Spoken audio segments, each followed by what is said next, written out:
Welcome to my channel. और BPSC ADO का exam होगा कि नहीं होगा, अभी तक जितनी भी इस पे बातें चल रही थी कि होना चाहिए या नहीं होना चाहिए, तो बीपीएससी ने जो है इस चीज़ को क्लियर कर दिया है कि 10 तारीख को जो है वो एग्ज़ाम होने जा रहा है बीपीएससी एडीओ का। ये कैंसिल नहीं होगा। और अभी अभी मेरे हाथ में जो है ये बिहार लोक सेवा आयोग की तरफ से नोटिफिकेशन आया है। इसने अपने एग्ज़ाम का जो डेट है वो शेड्यूल कर दिया है। जो एग्ज़ाम है वो 10 तारीख, 11, 12, 13, 15 और 16 इन दिनों में होगा। और प्रथम चरण, द्वितीय चरण और तृतीय चरण, 3 चरणों में ये एग्ज़ाम लिया जा रहा है। जो प्रथम चरण है वो है 10 तारीख को जो है आपको शनिवार के दिन एग्ज़ाम होगा सामान्य अध्ययन का। और दूसरा जो है जो कि ये चलेगा आपको 10 बजे से लेके 12 बजे तक। फिर जो है 2 बजे से 4 बजे तक सामान्य योग्यता का जनरल एप्टीट्यूड का एग्ज़ाम होगा।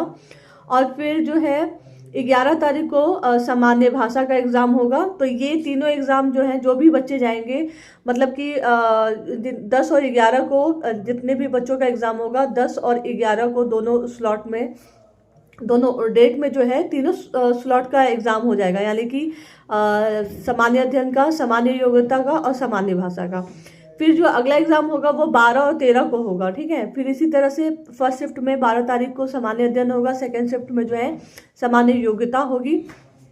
उसके बाद 13 को जो है सामान्य भाषा का एग्ज़ाम होगा।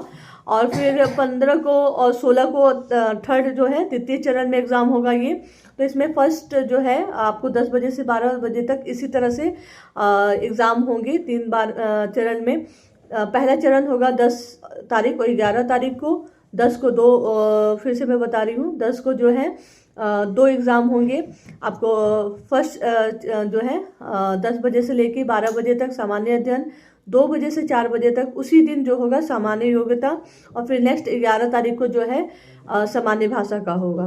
तो इस तरह से 3 चरण में जो है बीपीएससी ने अपना जो शेड्यूल है एग्ज़ाम का और डेट का वो बिल्कुल क्लियर कर दिया है। और इसी के साथ जितने भी अनुमान लगाए जा रहे थे कि एग्ज़ाम डेट बढ़ेगा, एग्ज़ाम डेट कैंसिल होंगे, पोस्टपोन होगा, तो ये सारी चीज़ें जो है यहाँ पे आप विराम लगा दीजिए, ठीक है। एग्ज़ाम होगा, बिल्कुल होगा। ये मैंने पहले भी अपने वीडियोस में कहा था आपसे कि आप बिल्कुल इस चीज़ पे बिल्कुल वो लेके मत चलिए कि एग्ज़ाम कैंसिल होगा, पोस्टपोन होगा, क्योंकि आप कंटिन्यू तैयारी करते रहिए, कुछ भी हो सकता है। और ज़्यादातर चांस था कि एग्ज़ाम होगा ही। तो अभी भी टाइम है। अभी से जो है अभी आपके पास 15 दिन जो है अभी लगभग समय है। तो 15 दिन में जो भी है, जितना पढ़ा है आपने, आप रिवीजन को एकदम स्पीड पे कर दीजिए। करंट अफेयर्स पढ़िए, जीएस के रिवीजन करिए, और जो मैथ का है उसके भी रिवीजन जो है वो स्टार्ट कर दीजिए। और साथ साथ में आप लैंग्वेज पेपर का भी जो है वो भी ध्यान दीजिएगा। ल्यूसेंट इंग्लिश के लिए मैंने बताया है कि इंग्लिश ग्रामर के लिए ल्यूसेंट, और हिंदी ग्रामर के लिए भी ल्यूसेंट ले लीजिए। और उनके दोनों के ल्यूसेंट लेकर जो लैंग्वेज पेपर है उसके ग्रामर देख लीजिए। लैंग्वेज पेपर के लिए काफ़ी है। उसके बाद जो है मैथ के लिए RS अग्रवाल या कोई भी एक बुक लीजिए, उससे आप जो है वो तैयारी कीजिए। फिर जो है आपको जीएस के लिए मैंने घटना चक्र बताया था, लेकिन 15 दिन में अगर आप घटना चक्र नहीं खत्म कर पा रहे हैं तो रिवीजन के लिए आप ल्यूसेंट प्रेफर कर सकते हैं। ल्यूसेंट ले लीजिए, उसमें आप आधुनिक भारत देखिए, साथ में पॉलिटी उसका देखिए, बहुत अच्छी है। और ज्योग्राफी देख लीजिए। उसके साथ साथ जीएस हो गया। फिर करंट अफेयर की बात करेंगे तो करंट अफेयर के लिए बुक आई है, स्पीडी आई है, घटना चक्र है। और एक और बुक है, याद नहीं आ रहा मुझे, वो बुक परचेज कर लीजिए। घटना चक्र, स्पीडी और एक एडुटेरिया की बुक है। तो ये तीनों बुक आप ले लीजिए, करंट अफेयर के लिए इनफ है। ऑनलाइन अगर आप कुछ देखते हैं तो ऑनलाइन से मंथली आप देखना शुरू कर दीजिए। तो इस तरह से जो है आप लोग अपनी तैयारी को अब रिवीजन के मोड में ले जाइए बिल्कुल।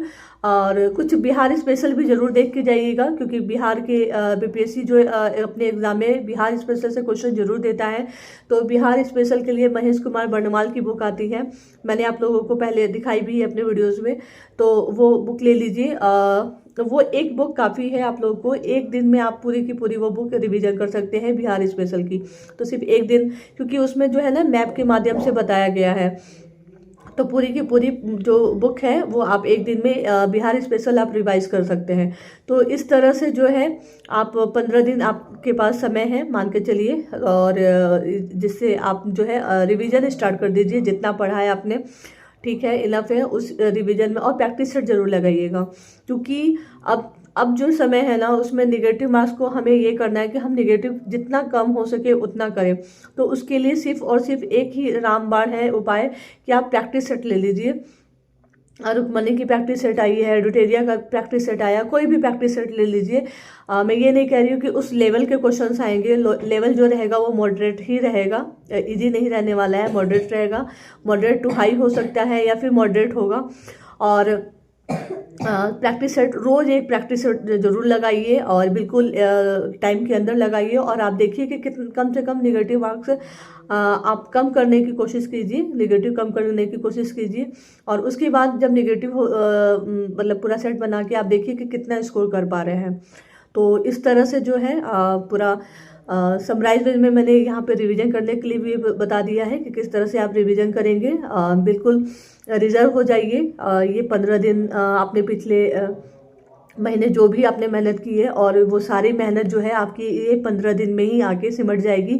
क्योंकि अगर आपने रिवीजन नहीं किया तो एग्ज़ाम हॉल में जब आप जाइएगा तो बहुत ही ज़्यादा मतलब कॉन्फिडेंस नहीं आएगा, लगेगा कि हमने सब कुछ पढ़ा है लेकिन हमें याद नहीं है। तो ये मात्र जो कॉन्फिडेंस आप एग्ज़ाम हॉल में चाहते हैं वो तभी आएगा जब आप पूरा प्रॉपर जो है रिवीजन अच्छे से करके जाएंगे।